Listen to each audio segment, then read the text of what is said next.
who is for us. I'm telling you, your mindset has to change when you know God is with you. God can take the most jacked up situation and bring something wonderful out of it that will blow all of your enemy's mind.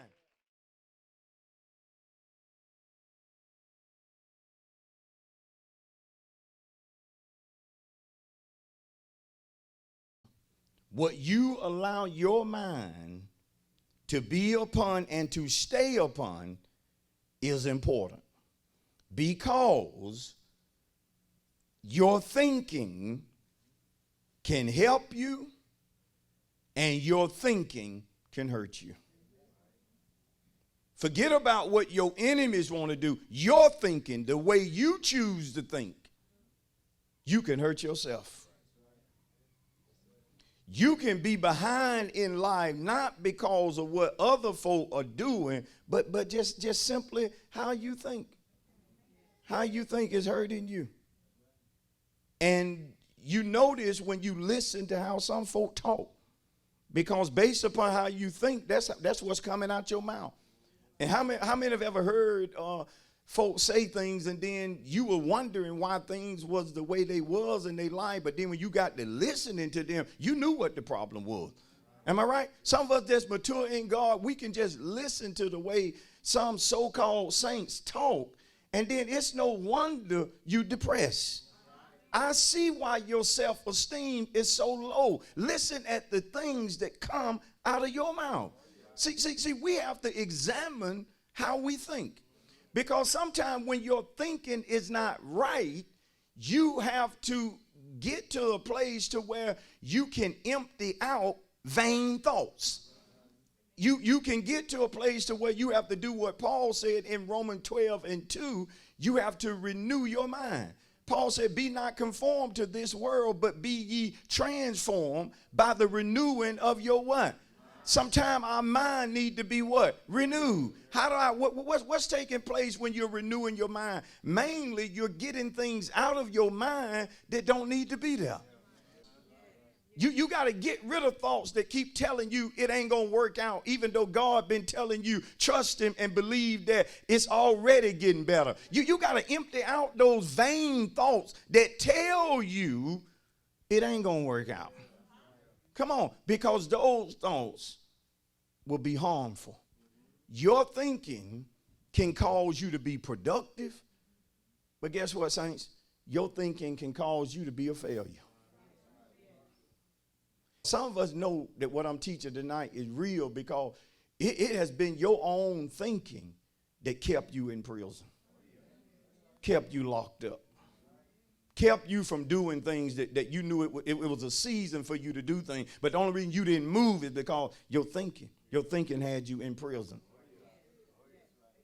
Had you thinking that I ain't no way I can do that by myself. Well, why are you thinking you had to do it by yourself? God told you he was with you. You should have stepped out knowing you had God backing. But in your mind, you was again thinking, I got to do it all by me. Ain't nobody to help me. Ain't nobody with me. Think about the man at the pool when Jesus showed up and he asked the man, do you want to be made well? He had been laying there 30 plus years trying to wait for the moving of the water so he could be first to get in. But every time he tried to get in, somebody beat him to it and got healed, and he remained crippled. Then here come the healer. Here come the physician showing up saying, do you want to be made well? The first thing that man told Jesus, I have no man to put me in the water. See, that's some of our thinking. We are so concerned on who is not with us or who don't want to help us, then we are realizing who is for us. I'm telling you, your mindset has to change when you know God is with you. God can take the most jacked up situation and bring something wonderful out of it that will blow all of your enemy's mind.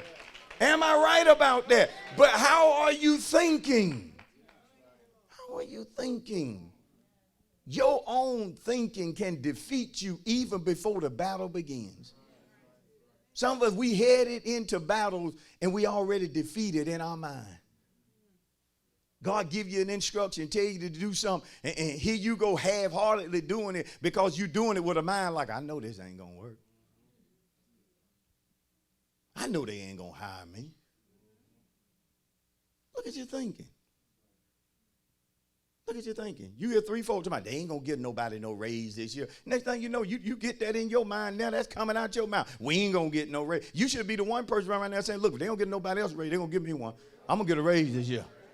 You see what I'm saying? And then when you get that raise, keep it to yourself. Don't go around shouting to everybody, well, they gave me one, y'all. No, just keep increasing. you see my point? Because sometimes when you share certain things, you make an enemy out of somebody that were trying to be your friend, but they can't handle how blessed you are. They can't handle the type favor that God given with you. That's why you don't tell everybody about your dreams. You don't tell everybody about your blessing. You got to have folk in your inner circle that know how to shout with you, that know how to turn in victory when you get blessed. Oh, Lord, have mercy. Do you have folk around you like that? So notice again, let's just deal with our thinking tonight. You ever want to do something, then it seems like the devil sent 2 or 3 people your way that tried to do what you getting ready to do, and all of them failed. See, if you ain't careful, they'll tell you, you better not. I tried. I'm telling you, don't do that.